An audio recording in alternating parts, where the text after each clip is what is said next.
Yo, what's good, YouTube? It's Stories of Yanko back here with another video. And yes, we are going to talk about it. Yes, indeed, we are going to talk about it. I want to say congratulations to the Los Angeles Lakers for winning the first inaugural in-season tournament. Now they calling it the NBA Cup. Like, nigga, please. But the Lakers won it, so I want to say congratulations to them. No matter if you sitting at the top of the bench or at the end of the bench, $500K is a lot. You can do a lot of good things with it for your family, for yourself, savings, whatever, you know? So I ain't hating on that. It's all love. But we gonna give context to this entire situation and talk about, is this really a big accomplishment for LeBron James and the Lakers as a whole? Actually, I ain't trying to hate on this team, but I already told you how I felt about this team, right?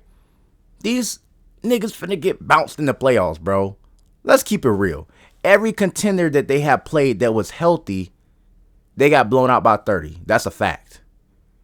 But you see them go hard for this little weak ass shit that nobody even cared about. And people didn't start to care about it until they saw the Pacers actually look like they could win it. People talking about, oh, y'all was gonna crucify LeBron or whatever like that if only they had won it. Dude, nobody even cared about it. Literally, everybody was like, oh, this is gonna be a terrible idea. The courts are ugly. Woo woo woo. All this other stuff, right? But people are making it seem like, I guess because the Lakers looked like they were going to win, that it was going to be fugazi. Look, the last thing the Lakers actually won was a bubble ring. And we know how that turned out. So, yeah, it kind of looked fugazi. Last season, the Lakers were looking like they were going to miss the playoffs. They make this big trade, and then they get a historic margin of free throws.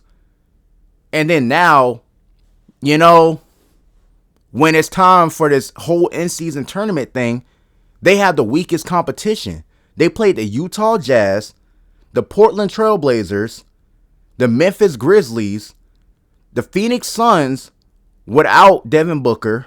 They played the Phoenix Suns again with Devin Booker, but no Bradley Beal. They played a fucking Pelican team that didn't even want to be there with a fat-ass Zion, which is not their fault. You got to play whoever's in front of you, also with the Phoenix Suns. But it's like the Utah Jazz, the Memphis Grizzlies, and the Portland Trail Blazers. Those are terrible teams. Those are the three worst teams in the Western Conference. It was set up for the Lakers to win. I'm going to keep it real. It was. But listen, I'm not mad at them for winning. It's just, did y'all need to win? Because honestly, if I was LeBron, the reason why this video is titled, Ain't No Shame in LeBron James' Game. Because if I was LeBron, if everybody looks at my career on some fugazi jive, right? Why would I want to add another questionable accolade to my resume? Why? One of your championships, lockout season. You feel me? And then people talk about the Ray Allen shot. Right? One of your other championships, Cleveland. You got Draymond Green suspended. And then Kyrie Irving bail you out. It is what it is, right? Then you got the bubble ring. But people talking about, oh, everybody had the same amount of time off. You want to know something that discounts the Lakers and LeBron James and Anthony Davis with that championship? It defeated the whole purpose of the 82-game season. The 82-game season is supposed to be grueling.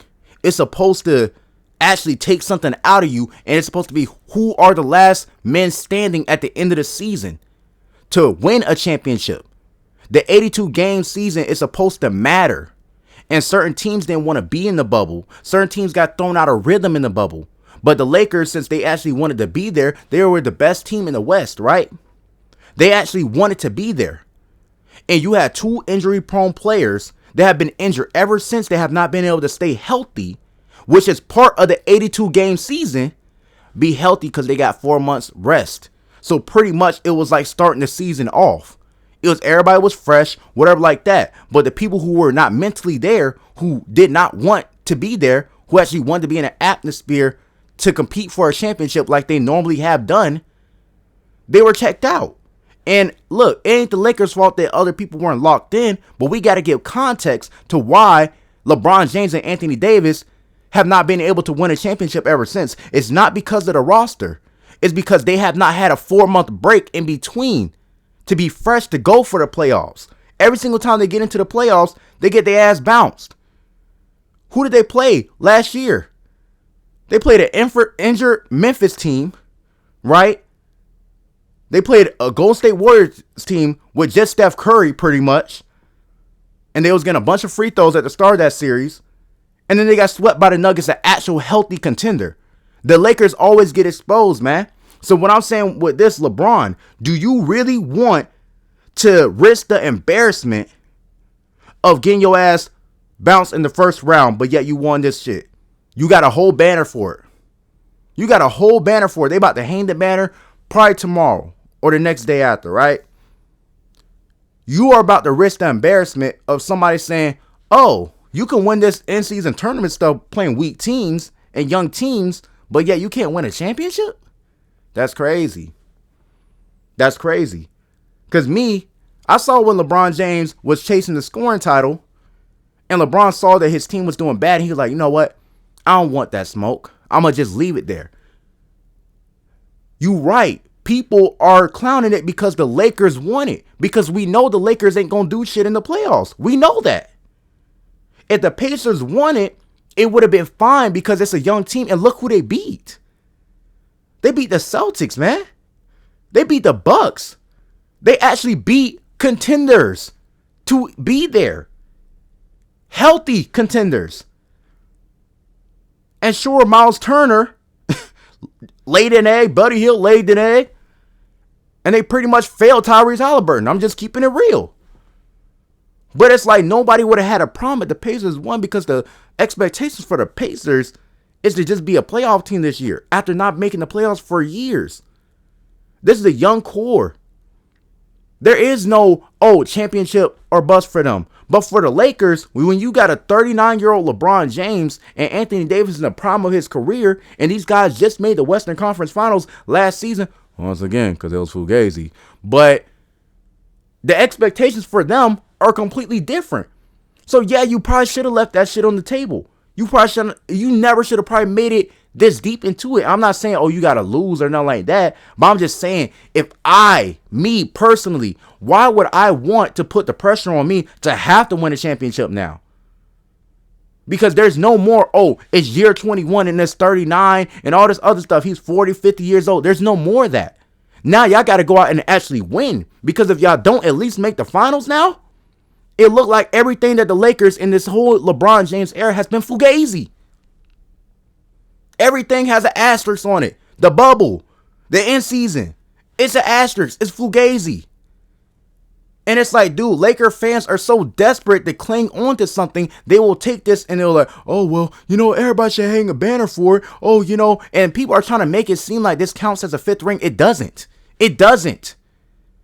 LeBron James, like I said, knows that this is going to somehow boost his legacy in the eyes of people down the road. All people are going to say, LeBron James was the inaugural in-season champion, in-season MVP. That's all people are going to see. People are not going to have the context of what teams he played. I know a lot of you bronzexuals was on that damn video just dick riding and being upset. But look what has happened. Popping champagne. You feel me? Having a good time, which is okay. But you see how excited he is? He knows what the media is going to do. You got niggas saying that this counts as a fifth. It doesn't. It doesn't even count as half. This shit is 1/4 of a ring. 1/4 of one championship run. But like I said, in the annals of time, context is going to be lost. They're not going to know that he played the Trailblazers, the Memphis Grizzlies, the Utah Jazz, the 3 worst teams in the Western Conference. There's no context to that. All they're going to see is that LeBron James was the inaugural in-season tournament MVP. And now they're calling it an NBA Cup. Like, whatever the hell that is. But, listen, bro. The Lakers, now y'all got to win it. LeBron James, now you got to win it. If you don't, you a clown. If you don't, y'all niggas goofy. As far as I'm concerned. Because you didn't have to beat the Pacers. You didn't have to. It looked a lot better for the Pacers to win from a narrative standpoint because the game didn't count. It looked better for the Pacers to win as far as from a narrative standpoint just because there's no expectations for them to go on and win the championship in the same year, to make a deep playoff run. Sure, they can do that, but there's no expectation for them. I'm just saying, I'm not being salty. I'm not a Pacers fan or a Lakers fan. Neither hater of either team.